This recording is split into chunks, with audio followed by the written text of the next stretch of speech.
본 말씀을 통해서 이 소원의 항구로 제목으로 말씀 증가하겠습니다.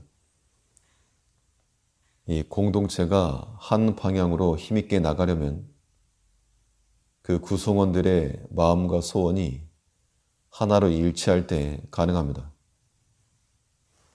만일 서로 분쟁이 일어나게 되면 그 소원에 목적하는 바가 다르기 때문에 중간에서 표류하고 마는 겁니다. 하나님과 우리 사이에서도 나의 소원과 하나님의 소원이 일치하면 그 목적지를 향해서 힘있게 나아가겠으나 그 소원이 다를 때 내 의지를 꺾든지 아니면 하나님의 의지를 무력화시켜야지만이 나아갈 수 있는 겁니다. 그런데 하나님께서는 우리의 무지와 무리를 허용하지 않으시고 자신의 뜻을 따라서 우리를 소원의 항구로 인도하여 드리시는 하나님이십니다. 그러면 하나님께서 그 자신의 의지를 따라서 우리를 인도하시는 그 방식은 무엇인가? 본 말씀을 통해 살펴보면 먼저는 이 바람을 일으키셔서 우리를 목적한 곳으로 인도하시는 하나님이십니다. 우리가 예상치 않은 그러한 비바람을 만나고 풍랑을 만나고 큰 시련을 만날 때 우리의 길을 때로 막으시고 때로 길을 끊으시면서 우리 인도하시는 하나님이십니다. 23절부터 보면 선척을 바다에 띄우며 큰 물에서 영업하는 자는 여호와의 행사와 그 기사를 바다에서 보나니 여호와께서 명하신 즉 광풍이 일어나 바다 물결을 일으키는도다. 선척을 띄워서 물에서 영업한다는 것, 일반적인 그런 생활인데 그 삶 가운데 하나님께서 명하셔서 광풍이 일어나게 한다. 이 광풍을 일으키셔서 하나님께서 이루시는 일이 있다는 겁니다.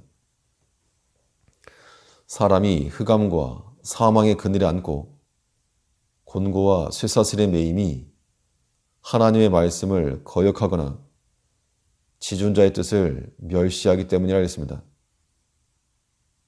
그래서 만일 우리가 하나님을 거역하고 나아갈 때 그때 하나님께서 풍랑을 일으키셔서 사람의 계획과 뜻을 막으시는 겁니다.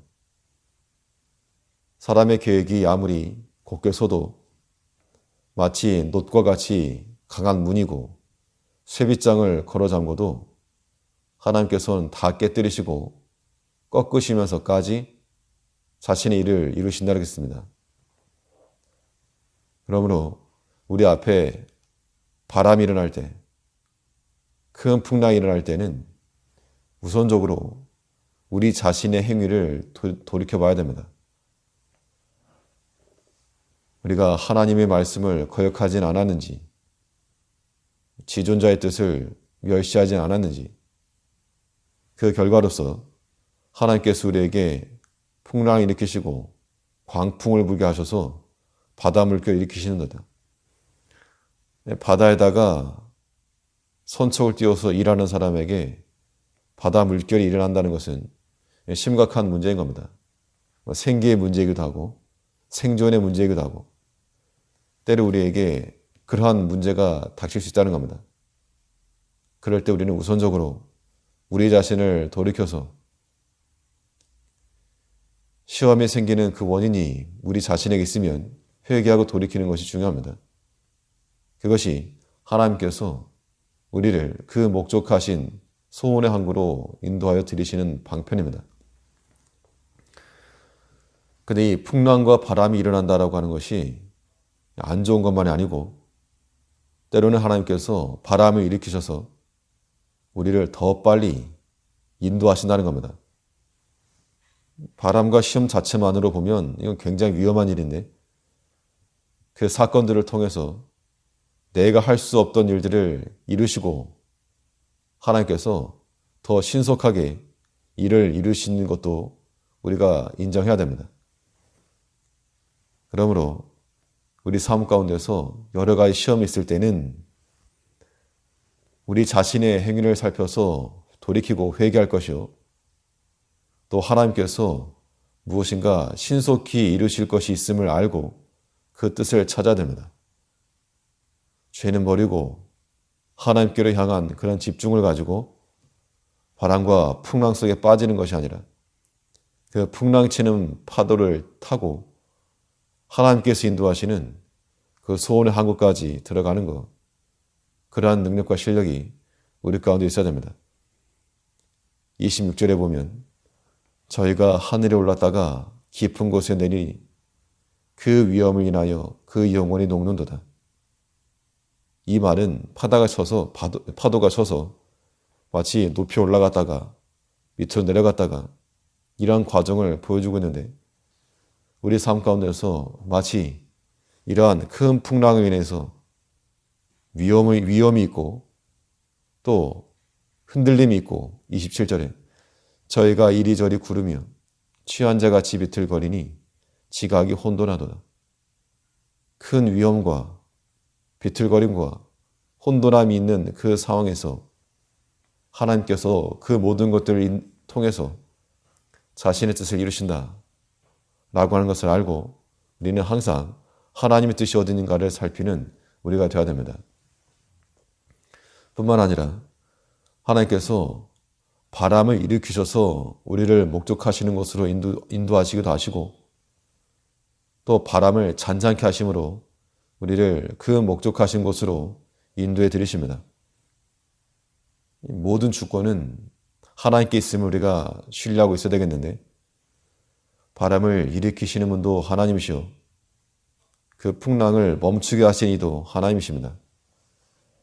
28절에서 이에 저희가 그 근심 중에서 여호와께 부르짖음에 그 고통에서 인도해내시고 광풍을 평정히 하사 물결로 잔잔케 하시는도다. 풍랑이 크게 일어날 때 우리가 할 수 있는 유일한 길은 주를 찾는 겁니다. 저희가 그 근심 중에서 여호와께 부르짖음에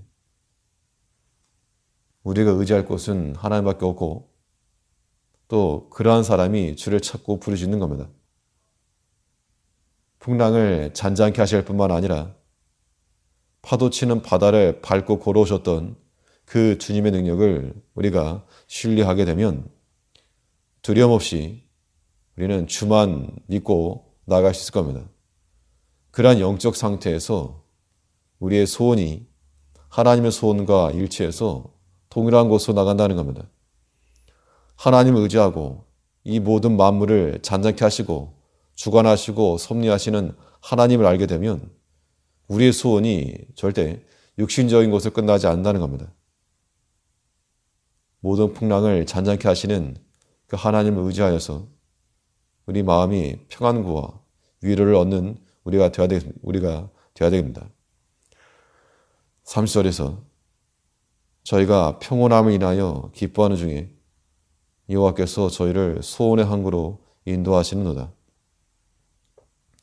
그 평온함을 인하여서 기뻐하며 하나님께서 인도하시는 그 소원의 항구로 우리가 즐거이 들어가는 광풍을 일으키시기도 하지만 또 그 광풍을 평정히 하시는 잔잔케 하시는 하나님 그 능력이 하나님께 있음을 알아서 우리 마음은 항상 주 예수 인하여서 평안하고 기뻐하고 하나님께서 이루실 그 일을 인하여서 마치 31절에 있는 것처럼 여호와의 인자하심과 인생에 행하신 기이한 일 인하여 그를 찬송할지로다. 우리 인생을 지도하시는 이는 하나님인 줄 알고 풍랑이 일어날 때나 잔잔해질 때나 오직 하나님을 의지하여서 하나님께서 인도하시는 그 길을 걸어가는 우리가 되어야 되겠습니다. 기도하겠습니다.